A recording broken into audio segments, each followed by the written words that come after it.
Mukunda jewellery మొట్టమొదటి factory outlet హనుమకొండలోనే అతిపెద్ద jewellery mart December 14న గొప్ప ప్రారంభం.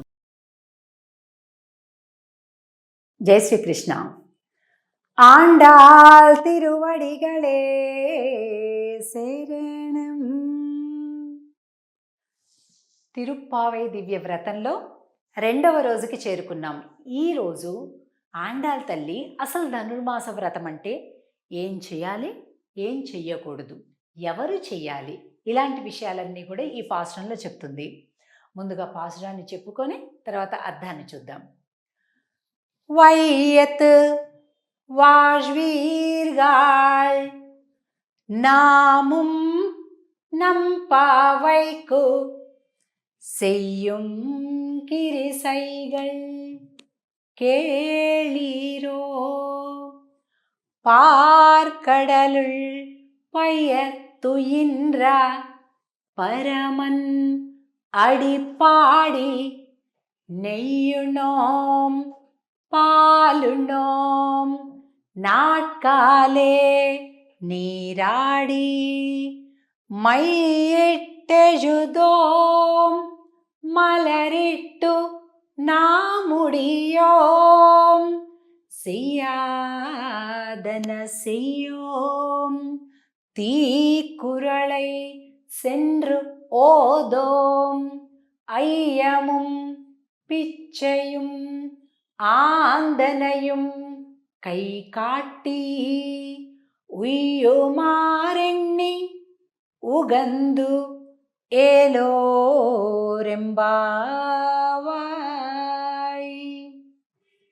ఈ పాశురాన్ని మనం కింద డిస్క్రిప్షన్లో కూడా చూడొచ్చు. చూసి చక్కగా అది చూసుకుంటూ మనం ఆ పదాలని ఫాలో అవుతూ అర్థాన్ని వినొచ్చు.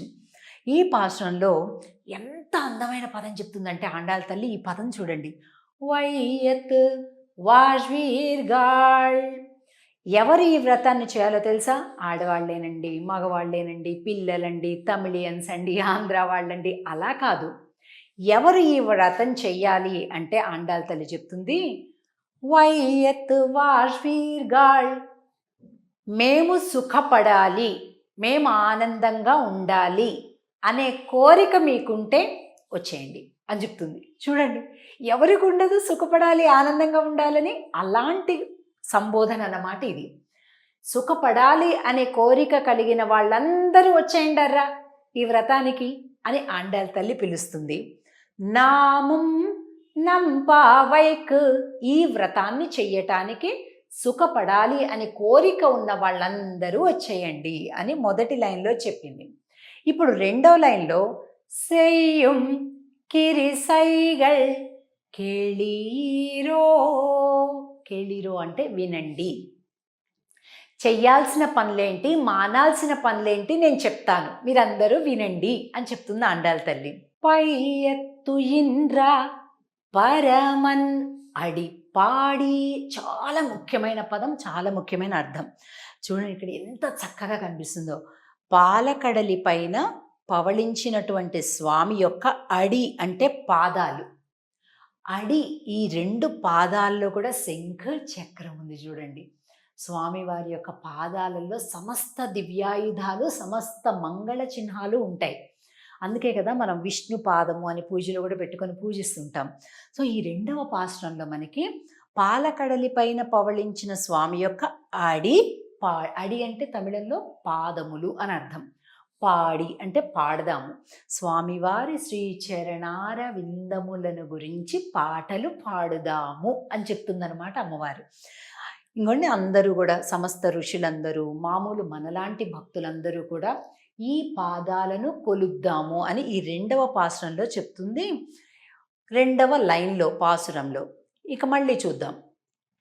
అడిపాడి நெய்யுண்ணோம் பாலுண்ணோம் நாட்காலே நீராడి.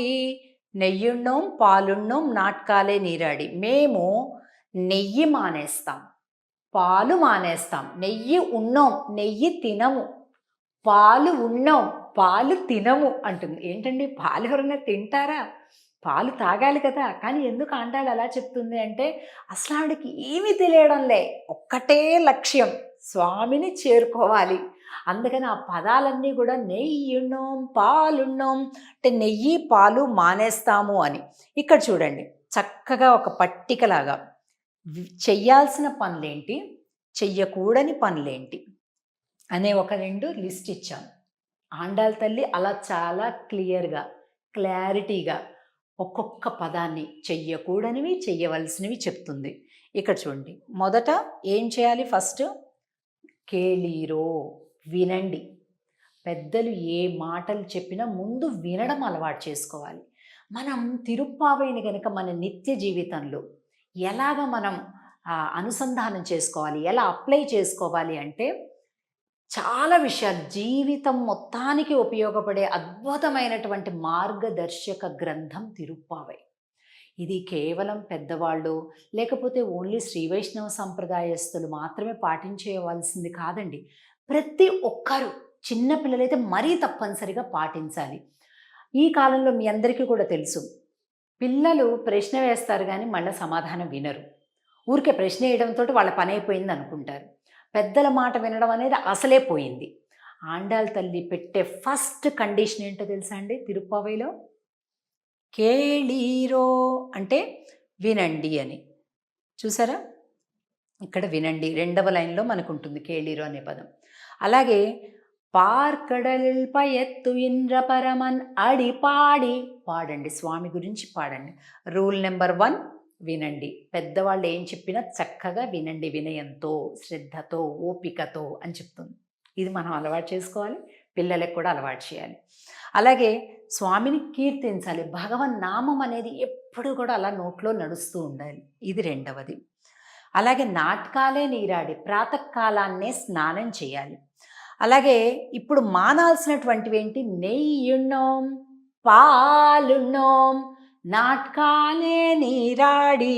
నెయ్యున్నోం, పాలున్నోం అంటే భోగ వస్తువులు, అంటే బాగా సుఖాన్ని ఇచ్చే వస్తువులు, లగ్జూరియస్ లైఫ్ అంటుంటాను చూసారా, అలాంటివి మాకొద్దు. అంత విలాసాలు మాకేమీ వద్దు. ఈ వ్రత సమయంలో అస్సలు మాకు ఏ భోగాలు, భాగ్యాలు, అంత ఆనందాలు, విలాసాలు మాకు వద్దు అని చెప్తుంది. అంటే వ్రత సమయంలో ఎప్పుడూ కూడా దేహానికి బాగా సుఖ సంతోషాలను ఇచ్చేటటువంటి వాటి నుంచి దూరంగా ఉండాలి. అదే వ్రతం అండి. మీరు చూడండి, దుర్గా వ్రతం కావచ్చు, శివదీక్ష కావచ్చు, అయ్యప్ప స్వామి వ్రతం కావచ్చు, కార్తీక మాసం కావచ్చు, ఏదైనప్పటికీ కూడా వ్రతము అనగానే శరీరానికి బాగా సుఖభోగాలను ఇచ్చే వాటి నుంచి మనం దూరంగా ఉండాలి అని. అలాగే ఇక్కడ కూడా ఆండాళ్ళ తల్లి చెప్తుంది, నెయ్యున్నాం, పాలున్నాం, మాకక్కర్ల భోగాలేమీ వద్దు, నాటకాలే నీరాడి ప్రాతకాలంలోనే స్నానం చేస్తాం, మలరిట్టు నా ముడియోం అంటే మేము కాటుక పెట్టుకోము, అలాగే జడలో పూలు ముడవము. ఎందుకంటుందో తెలిసిన కొంతమంది అనుకుంటుంటారు, ఆండాళ్ళు చెప్పింది కాటుకొద్దు, పూలొద్దు, వదిలేద్దామండి అంటారు. కాదు, ఎప్పుడూ కూడా మనకి ఆధ్యాత్మిక గ్రంథాలలో ఏదైనా ఒక మాట చెప్పారు అంటే దానిలో అంతరార్థం ఇంకోటి ఉంటుంది, దాన్ని మనం గమనించాలి. అలా మూర్ఖంగా వెళ్ళిపోవద్దు. పిల్లలకు కూడా అర్థం అయ్యేలాగా మనం తెలియచేస్తూ అందులో చెప్పిన విషయాల్ని మన జీవితాల్లోకి పెట్టుకోవాలి. ఏంటి కాటుక పెట్టుకోము, పూలు పెట్టుకోము అంటే ఇవన్నీ ఏంటంటే అలంకారాలు. ఈ అలంకారాలన్నీ కూడా ఎప్పుడు చేసుకుంటాం? మనకి ఇష్టమైన వాళ్ళ దగ్గర ఉంటే మనకి చేసుకోవాలనిపిస్తుంది. మనకి ఇష్టమైనటువంటి వాళ్ళు దూరంగా ఉన్నారు, మనకి చేసుకోవాలనిపించదు కదా. అలాగా కృష్ణ పరమాత్మ దూరంగా ఉన్నాడు కాబట్టి మాకు ఇప్పుడు అవేం అక్కర్లేదండి అనే ఆండాళ్ళ తల్లి స్వామివారి మీద ఒక స్ట్రైక్ చేస్తుంది. మనం కూడా ఇప్పుడు వ్రతంలో ఉన్నాం, మనం ఏం చేయాలి? బాగా విపరీతంగా అలంకారాలు చేసుకోవటం, చాలా షోకులు చేసుకోవటం, లేకపోతే ఇంకా లగ్జూరియస్ లైఫ్ లీడ్ చేయటం, ఇలాంటివన్నీ కూడా ఆపాలన్నమాట వ్రత సమయంలో. కనుక అది కూడా చెప్తుంది ఇక్కడ. పూలను ముడవం, కాటుక పెట్టము, మలరిట్టు నా ముడియోం, ఇంకా సెయ్యాదన సెయ్యోం, తీకురళై సెండ్రు ఓదోం, మా పెద్దలు చెయ్యని పనులను మేము చెయ్యము అని చెప్తుంది. చూసారా, ఒక చాలా గంభీరత ఉందండి ఈ మాటలో.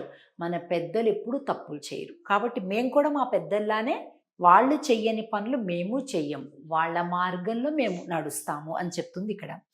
ఇంకా అయ్యముం పిచ్చయుం ఆందనయుం కైకాట్టి, పెద్దలు బీదలు అంటే పెద్దలు అంటే జ్ఞానంతోటి పెద్దలు, వారికి సన్మానాలు చేస్తాం. మనకంటే బీదలకి దాన ధర్మాలు చేస్తాం. రెండు ధనమే, కానీ కింద స్థాయి వాళ్ళకి ఇచ్చేటటువంటి దాన్ని దానం అంటాం, పెద్దలకు ఇచ్చేటటువంటి దానిని ధర్మం అంటాం కదండి. దానం ధర్మం అంటుంటారు. అలాగా అది అంతేకాకుండా ఇంకా చాలా ముఖ్యమైనటువంటి ఒక కండిషన్ చెప్తుంది అమ్మవారు. ఇది మన జీవితాల్లో చాలా అలవాటు చేసుకోవాలి. తీకురళై సెండ్రు ఓదోం, పనిగట్టుకొని ఒకళ్ళ గురించి మాటలు ఇంకొక చోట మేము మాట్లాడము. చూసారు, ఇంత గొప్ప వ్రతం ఇది. అంటే ఇలాంటివన్నింటినీ పాటించటమే నియమాలతో కూడినటువంటి జీవితం అని అంటూ రెండవ పాశురాన్ని చెప్తుంది. రెండవ పాశురంలో స్వామి పాదాలను కీర్తించడంతో పాటుగా ఈ నియమాలను కూడా మనం పాటించడం అనేది ఈ వ్రతంలో ముఖ్యం. తిరిగి మళ్ళీ మూడవ పాశురంలో కలుద్దాం.